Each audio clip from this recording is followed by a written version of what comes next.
First of all, this needs to be remaining straight right here. Never bent. Never bend. Lefty loosey about 2 turns, maybe 3. This then becomes loose.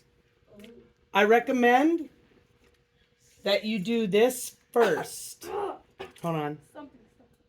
This first. Once you do that, then loosen this part here. Then this will bend down and this should be straight. Then loosen this. How? And don't do it that way because you'll hurt yourself. Hold it and then slowly. Slowly. And then turn this 1 to 2 turns to the left so that you can bring this down. This one, I think has been damaged. Somebody tightened it too much. It won't close. Oh no.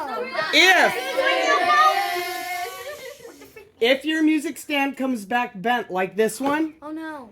you will be buying a new music stand.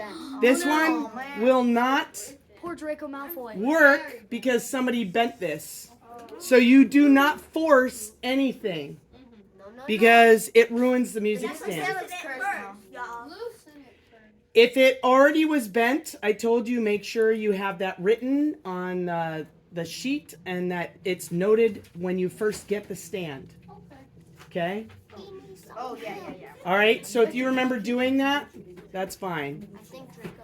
So this one has a problem because it was bent right here. Poor Draco. All right, you guys got it? Yes. See, and now it just doesn't work at all. So it's about $30. Oh dang. All right? Crazy.